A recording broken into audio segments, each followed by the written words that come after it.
నమస్తే పొలిటికల్ వ్యాస్కి స్వాగతం. మనతో పాటు మల్కాజ్గిరి బీజేపీ అభ్యర్థి ఈటెల రాజేందర్ గారు ఉన్నారు. మల్కాజ్గిరికి సంబంధించినటువంటి అనేకమైనటువంటి విషయాలు తెలుసుకునే ప్రయత్నం చేద్దాం. సార్ నమస్తే. సార్, మల్కాజ్గిరిలో ఈటెల రాజేందర్ను ఎందుకు గెలిపించాలి?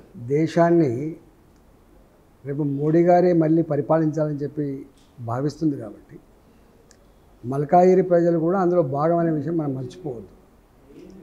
రెండవది, ఇక్కడ ఇప్పుడున్న బీఆర్ఎస్ పార్టీ ఇవాళ ఇర్రెలవెంట్ పార్టీ అయిపోయింది. ఇక్కడ ఉన్నటువంటి అధికారంలో కాంగ్రెస్ పార్టీ మొన్న అంటేనేమో కేసీఆర్ మీద ఉన్న కోపంతో ఓట్లేసి గెలిపించిండ్రు, అనేక గ్యారెంటీలు ఇచ్చిండ్రు. ఏ ఒక్క గ్యారెంటీ కూడా అమలు చేయగలిగే సత్తా శక్తి ఉన్నట్టు కనబడతలేదు. ఎందుకంటే వాళ్ళే సెల్ఫ్ గోల్ చేసుకొని మేము జీతాలు ఇవ్వలేని పరిస్థితిలో ఉన్నాం అని చెప్పి ఆర్థిక వ్యవస్థ అంతా కూడా కొలాప్స్ అయిపోయిందని చెప్పి వాళ్ళతో వాళ్ళే సెల్ఫ్ గోల్ పెట్టుకున్నామన్నారు. కాబట్టి ఇవాళ ఈ తెలంగాణ రాష్ట్రాన్ని, అందులో మల్కాజ్గిరి ప్రజానీకాన్ని అభివృద్ధి చేయగలిగేటువంటి శక్తి సత్తా భారతీయ జనతా పార్టీకి ఉంది తప్ప ఇంకొక పార్టీకి ఉండే ప్రసక్తి లేదు. కాబట్టి ఇవాళ బీజేపీకే ఓటేయాలని చెప్పి మల్కాజ్గిరి ప్రజానీకాన్ని విజ్ఞప్తి చేస్తున్నాను. కానీ మీ పాత మిత్రులు కేటీఆర్ ఒక మాట అంటున్నారు, మల్కాజ్గిరిలో జై శ్రీరామ్ అనేటువంటి ఒక నినాదం తప్ప నరేంద్ర మోడీ మల్కాజ్గిరి డెవలప్మెంట్లో అభివృద్ధిలో వీసమెత్తు కూడా ఆయన నరేంద్ర మోడీ ఇచ్చినటువంటి నిధులు లేవు అనేటువంటిది వారి స్ట్రైట్ ఆరోపణ.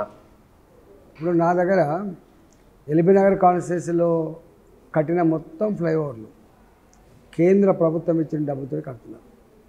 అక్కడి నుంచి వెళ్ళి నిర్మాణం చేస్తున్న 8 లేన్ రోడ్ 1000 కోట్ల రూపాయలతోటి ఆ నియోజకవర్గంలో, అది కూడా కేంద్ర ప్రభుత్వం ఇచ్చింది.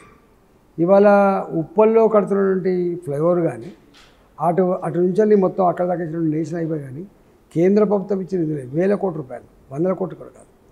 ఇవాళ మొట్టమొదటిసారిగా 175 ఎకరాల ల్యాండ్ని క్లియర్ చేసి, ఆర్మీ ల్యాండ్ క్లియర్ చేసి అల్వాల్ మీదుగా షామీర్పేట వరకు కానీ, అదేవిధంగా కొంపల్లి మీదుగా మేడ్చల్ వరకు కానీ నిర్మాణం చేసేటువంటి ఫ్లైఓవర్లు అన్నీ కూడా కేంద్ర ప్రభుత్వ నిధులతో చేస్తున్న విషయం వాళ్ళకి తెలియదు. ఇదంతా పక్కబెట్టు. ఇవాళ ఈ మెట్రో కానీ, ఇవాళ చెర్లపల్లిలో జరిగినటువంటి రైల్వే డెవలప్మెంట్ సంబంధించిన అంశం కానీ, ఇవాళ ఇంతెందుకు ఇవాళ railway station, Secunderabad railway station కానీ 600 కోట్ల రూపాయలతో డెవలప్మెంట్ చేసేది. కానీ ఒక్క మాట చెప్పాలంటే రేపు రాబోయేటువంటి ఔటర్ రింగ్ రోడ్ కానీ అంతకుముందు చేస్తున్నటువంటి డెవలప్మెంట్ అంతా కూడా భారతీయ జనతా పార్టీ ఇచ్చింది తప్ప వీళ్ళ దగ్గర జీతాలు పైసలు లేనప్పుడు వీళ్ళు ఎక్కడ డెవలప్మెంట్ చేస్తారు? మాటలు మాట్లాడే ముందు ఆచితూచి మాట్లాడితే మంచిగా.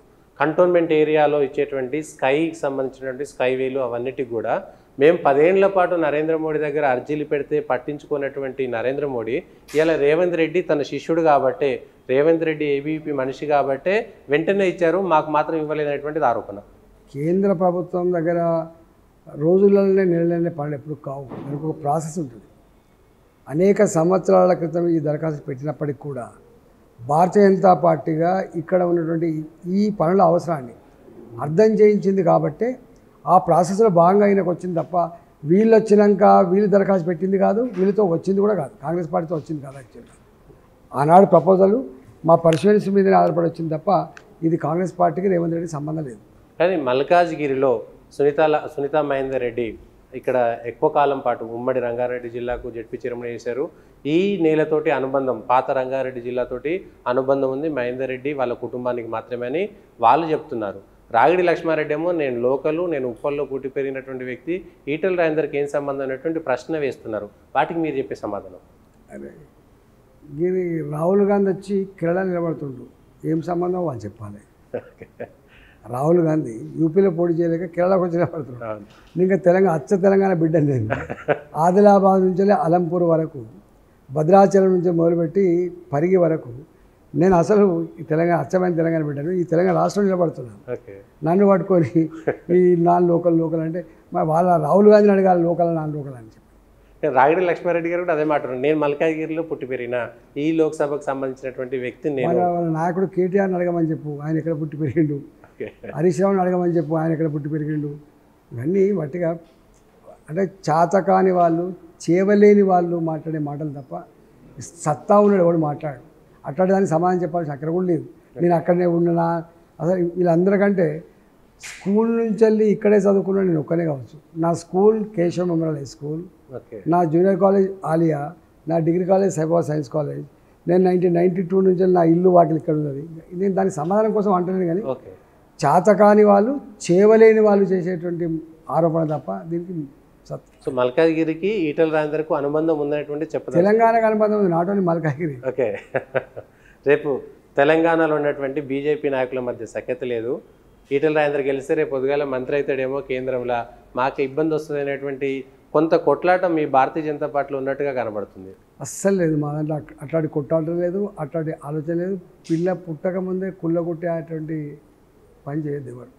సఖ్యతతో ఉన్నారా? అంత ఈటల రాజేందర్ను భారతీయ జనతా పార్టీలో ఉండేటువంటి నాయకులే ఓడగొట్టడానికి ప్రయత్నం చేస్తున్నారనేటువంటిది చర్చ. అది పడని వాళ్ళు గిట్టని వాళ్ళు చేసేటువంటి చర్చ తప్ప అది మా వెల్విషెస్ ఎవరు చేయరు. హుజూరాబాద్లోనూ గజ్వేల్లో కూడా జరిగింది అదే, లేకపోతే హుజూరాబాద్లో ఈటల రాజేందర్ ఓడిపోయినప్పుడు అందరూ ఆశ్చర్యపోయారు. సార్ అట్లాంటి హుజూరాబాద్లో ఓడిపోయినటువంటి ఈటల రాజేందర్, గజ్వేల్ అంటే సీఎం కేసీఆర్ బాగా ఫైట్ ఇచ్చింది, లేని బీజేపీ అక్కడ 60,000 ఓట్ల దాకా వచ్చింది అనుకోవచ్చు. సో ఇది కూడా అదే అనుకోవచ్చు అంటారా? అట్లా ఓడిపోగానే వాళ్ళు కుట్ర చేసిండ్రు, వీళ్ళు కుట్ర చేసిండ్రు, వాళ్ళు వెన్ను పొడి పొడిచిండ్రు, వీళ్ళు వెన్ను పొడి పొడి ఎప్పుడు అనలేను. ఓడిపోయింది అని నిజమైనా నేనే ఓడిపోతుంది, దానికి వీళ్ళు కారణం వాళ్ళ కారణం ఏంటి చెప్తా. ఓకే. ఈటల రాజేందర్ కరీంనగర్లో కూడా ప్రచారం చేస్తారా? నాది నాకే తీర్చలేదు, ఎక్కడ పోలేదు ఈసారి. ఓకే. ఎందుకంటే పెద్ద కాన్ఫరెన్స్ కాబట్టి, అవును, పెద్ద పార్లమెంటు, అవును, 35 లక్షల ఓట్లు ఉన్నాయి, 2 పార్లమెంటుతో సమానం. ఇది కనీసం ఒక్కసారి వచ్చి దండం పెట్టిపోతే బాగుండని చెప్పి కోరుకుంటారు, కాబట్టి తీర్చలేదు నాకు. ఓకే. ఈటల రాజేందర్ మాత్రమే ఎందుకు ప్రత్యేకం? మీకు 2 ప్రత్యర్థులు ఉన్నారు. సరే మిగిలిన చిన్న చితక వాళ్ళు ఎవరైనా ఉండొచ్చు, కానీ టీఆర్ఎస్కు ఒక అభ్యర్థి major party, Congress party major party. Sunitha Mahender Reddy కంటే, రాగిడి లక్ష్మారెడ్డి కంటే ఈటల రాజేందర్కే ఓటేయాలనేటువంటిది ఎందుకు? ప్రజలకు ఏం చెప్పదలుచుకున్నారు? ఈటల రాజేందర్ ఎందుకు ది బెటర్? నేను ఒక తెలంగాణ ఉద్యమకారుణ్ణి. తెలంగాణ రాష్ట్ర ఏర్పాటులో నా పాత్ర ఉంది. తెలంగాణపై ఆత్మగౌరవ బావుట ఎగిరడంలో నా పాత్ర ఉంది. ఈ రాష్ట్రానికి తొలి ఆర్థిక మంత్రిగా సర్వీస్ చేసినటువంటి సర్వీస్ ఉంది. అన్నిటికీ మిక్కిలి ప్రపంచం కన్నీళ్లు పెడుతున్నప్పుడు, వణికిపోతున్నప్పుడు ఈ రాష్ట్రంలో ఆరోగ్య శాఖ మంత్రిగా నేను చేసిన సేవలు ఉన్నాయి. నేను ఏ వాడకట్టుకు పోయినా, ఏ ఇంటికి పోయినా నన్ను గుర్తుపట్టని ఇల్లు ఉండదు, గుర్తుపెట్టుకోండి. వాళ్ళు నేను చౌరస్తా నిలబడితే గప్పుడు తెలుస్తుంది నేను ఎవరినో వాళ్ళు ఎవరు. అందుకని నన్ను పట్టుకొని 22 సంవత్సరాలుగా వాళ్ళ కళ్ళ ముందు పెరిగిన బిడ్డగా, వాళ్ళు ఇచ్చిన బాధ్యతను సమున్నతంగా నిలిపిన బిడ్డగా, వాళ్ళకు మచ్చ చేయకుండా శబాష్ మా బిడ్డ అనే బిడ్డగా ఇలా నా సర్వీస్ ఉంది. అందుకని నేను హక్కుదారుని తప్ప ఎవరు హక్కుదారులు కాదు, ఎవరు చెప్పుకోలేరు కూడా. గజ్వేల్లో ప్లస్ హుజూరాబాద్లో ఓడిపోయిన తర్వాత ఈటల రాజేందర్ డీలా పడ్డారా, లేదా ఇంకా ఉత్సాహంతో? గెలుపోవడం సహజంగా ఉంటాయి. ఎక్కడైనా ఇందిరాగాంధీ కూడా ఓడిపోయింది అట్లాంటి. ఓడిపోవడం రకరకాల కారణాలు ఓడిపోతుండొచ్చు, కానీ ఓడిపోయినంత మాత్రం కుగిపోడు, గెలిచినంత మాత్రం పొంగిపోడు, అది నా నైజంలో లేదు. మీరు మాట్లాడవలసింది, ప్రత్యేకంగా మీరే సమాధానం చెప్పాల్సిన అంశం వీళ్ళ తెలంగాణ సమాజాన్ని కుదిపివేస్తున్నది ఫోన్ ట్యాపింగ్ అంశం. నిజంగా కేసీఆర్ కానీ వాళ్ళ కుటుంబం కానీ ఇట్లా వ్యవస్థలను వాడుకునేటువంటి అవకాశం ఉందంటారా? 100% ఫోన్ ట్యాపింగ్ జరగడం వాస్తవం. ఓకే. ఇక్కడ 2 ఉన్నాయి. ఒకటేమో ప్రభుత్వ పరంగా ఇంటెలిజెన్స్ వ్యవస్థ కావచ్చు, కౌంటర్ ఇంటెలిజెన్స్ వ్యవస్థ కావచ్చు, సంఘ విద్రోహ శక్తుల మీద కావచ్చు, రకరకాల వ్యక్తుల మీద పెట్టేట్టుగా వేరు. కానీ దురదృష్టం ఏంటంటే ప్రతిపక్ష పార్టీలు పెట్టడం కూడా వేరు, ప్రతిపక్ష పార్టీల నాయకుల మీద పెట్టడం వేరు. కానీ సొంత పార్టీలో ఉన్న, ప్రభుత్వంలో ఉన్న మంత్రుల మీద పెట్టడం అనేది విడ్డూరం. మంత్రుల మీదనే కాకుండా మంత్రుల భార్యల మీద, మంత్రుల పిల్లల మీద కూడా నిఘా పెట్టడం అనేది చాలా బ్యాడ్ థింగ్. ఇది sad part of the democracy. అంటే నా మాట ఏంటంటే 4 కోట్ల తెలంగాణ ప్రజలలో 17 మందికి మాత్రమే మంత్రులుగా ఉండే అవకాశం ఉన్నప్పుడు, ఈ 17 మందిని కూడా ఆయన విశ్వసించినప్పుడు, నమ్మకం లేనప్పుడు ఈ రాష్ట్రాన్ని పాలించే నైతిక హక్కు ఆయనకి ఎక్కడుందో ఆయన ఆలోచించుకోవాలి. ఈ ఫోన్ ట్యాపింగ్ మళ్ళీ ఈటల రాజేందర్ ఎక్కడ వస్తుందంటే, అంతకుముందు సీఎంకు పిఆర్ఓగా ఉన్నటువంటి గట్టిగా విజయ్ కుమార్, ఈటల రాజేందర్, గంప గోవర్ధన్ కొంతమంది కలిసి మాట్లాడుకున్నటువంటి విషయాలు ట్యాపింగ్ చేయడం ద్వారానే ఈ ఈటల రాజేందర్ను బయటికి పంపించాల్సి వచ్చిందనేటువంటిది నిన్న మొన్న విచారణ ద్వారా వస్తున్నటువంటి విషయాలు. నిజంగా అప్పటి నుంచే ఈ ట్యాపింగ్ జరిగిందంటారా? అసలు 2014 నుంచే ట్యాపింగ్ ఉంది. ఓకే.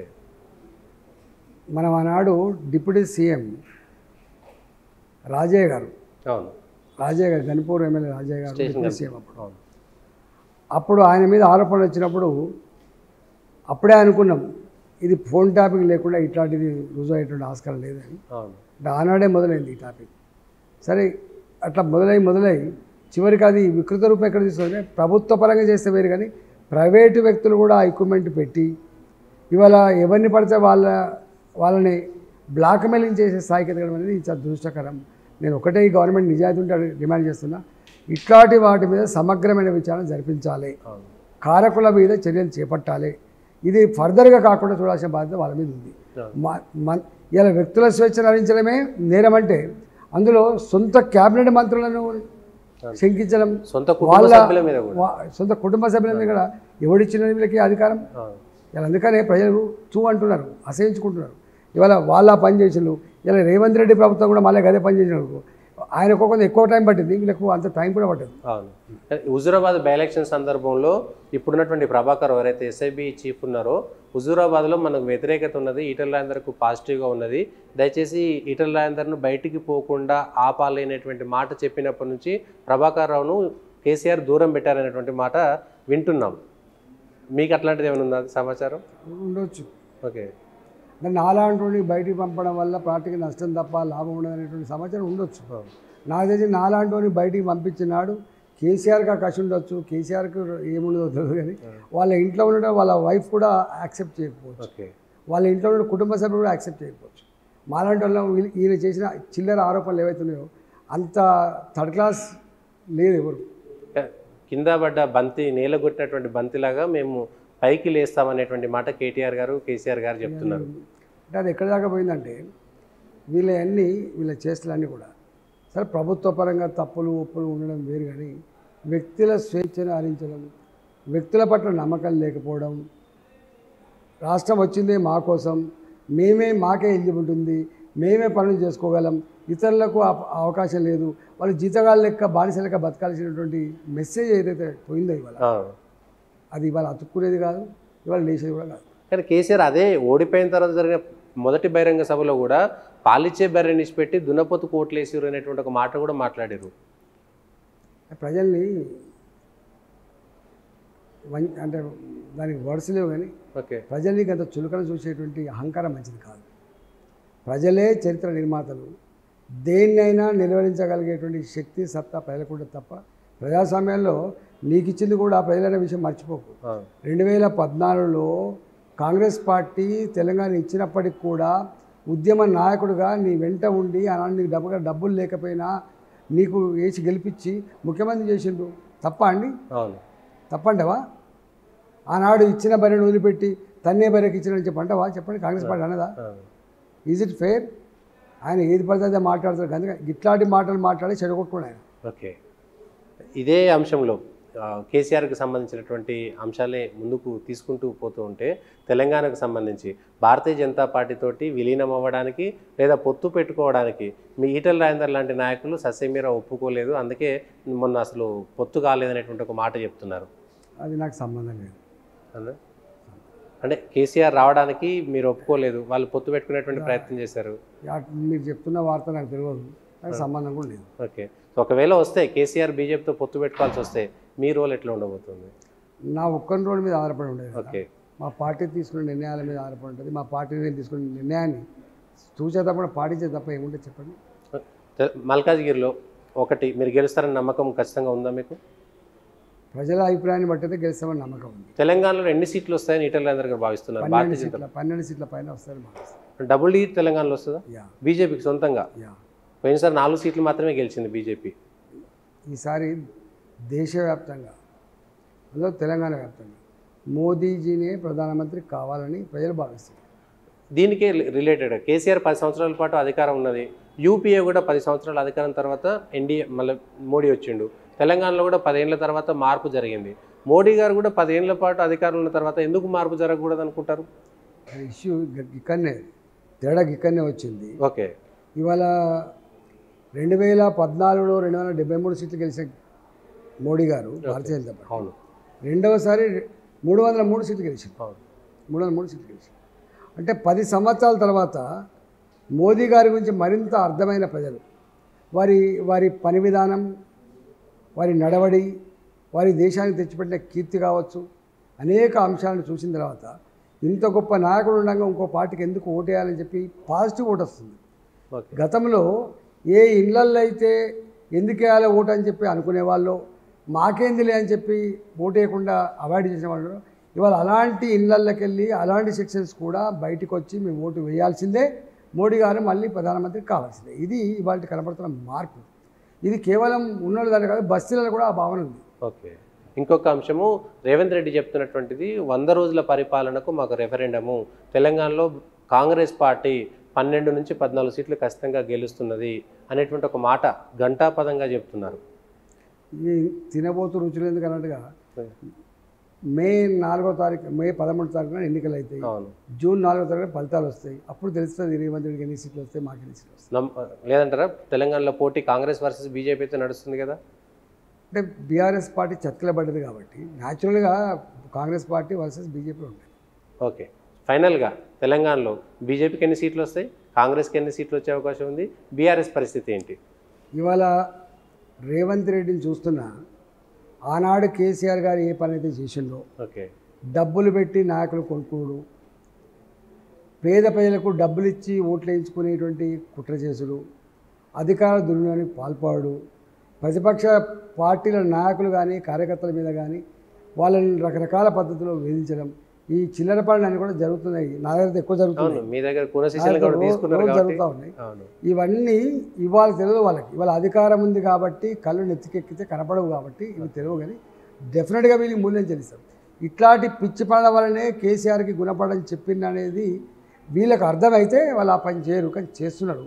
ఎన్ని చేసినప్పటికీ కూడా ఒకటి మాత్రం సత్యం, వచ్చే పార్లమెంట్ ఎన్నికలు, ఇవాళ కేంద్రంలో ప్రభుత్వం ఏర్పాటు చేసే ఎన్నికలు, ప్రధానమంత్రిని చేసే ఎన్నికలు, మోడీ గారే రావాలని చెప్పుకునే ఎన్నికలు కాబట్టి వీళ్ళని ఎవరిని విశ్వసించారు. ఇలా మీరు చూస్తున్నారు, కాంగ్రెస్ పార్టీ ఎక్కడుందండి? తనకు కేంద్ర బిందువు అయిన యూపీలో ఆయన సొంతంగా గెలవలే. ఇవాళ కేరళకు వచ్చిండు ఆయన. 80 సీట్లున్న ఉత్తరప్రదేశ్లో ఒక్క సీటు గెలిచే స్థాయి లేదు ఈ పార్టీకి. మధ్యప్రదేశ్, బెంగాల్, ఇవాళ అనేక రాష్ట్రాలలో వీళ్ళకి అడ్రస్ లేదు. 40 ఉన్నాయి ఇప్పుడు సీట్లు, వస్తే 35 వస్తే కావచ్చు, 40 వస్తే కావచ్చు, 45 వస్తే కావచ్చు, 50 వస్తే కావచ్చు. 543 సీట్లలో 50 సీట్లు వచ్చిన పార్టీ గెలుతుందా అండి? అందుకని ఇది ఇంపాసిబుల్. ఇంకా 15 అయినా కూడా వీళ్ళు ఆ స్థాయికి వచ్చేటువంటి ఆస్కారం లేదు. కాబట్టి ఇవాళ మోడీ గారికి ఇప్పటికే అనేక సర్వేల రూపంలో చెప్తున్నారు, అప్కి బార్ 400 పార్ అనే నినాదం ఇది నాయకులు ఇచ్చింది కాదు, పార్టీ ఇచ్చింది కాదు, ప్రజాగర్భం నుంచి పుట్టింది. కాబట్టి ప్రజలే దాన్ని అమలు చేసే శక్తివంతులు కాబట్టి డెఫినెట్గా అవి క్రాస్ అవుతాయి. తెలంగాణలో ఏ పార్టీ పరిస్థితి ఎట్లుంటుందో ఒక మాటలో చెప్పండి. బీఆర్ఎస్ పార్టీ ఎట్లుండబోతుంది, ఎన్ని సీట్లు వచ్చే అవకాశం ఉంది, పోటీ ఎక్కడ ఉంటుంది? నాకు తెలిసి బీఆర్ఎస్ పార్టీకి చాలామంది ఉండే ప్రకారం 0 to 1, 0 to 1 అట్లా అంటున్నారు. భారతీయ జనతా పార్టీకి ప్రజల అభిప్రాయం ప్రకారంగా 8 to 10 అంటున్నారు. ఓకే. ఇవాళ కాంగ్రెస్ పార్టీకి 4 to 6 అంటున్నారు. Okay, thank you Etela Rajender గారు. మల్కాజ్గిరిలో మీ భవిష్యత్తు ఎట్లా ఉండబోతుంది, ప్రజలు ఏం చెప్పబోతున్నారో చూద్దాం. ఇది ఈటెల రాజేందర్ గారు చెప్తున్నది. తెలంగాణలో మెజారిటీ సీట్లు భారతీయ జనతా పార్టీ గెలవబోతుంది అనేటువంటి ధీమా మాత్రం వ్యక్తం చేస్తున్నారు.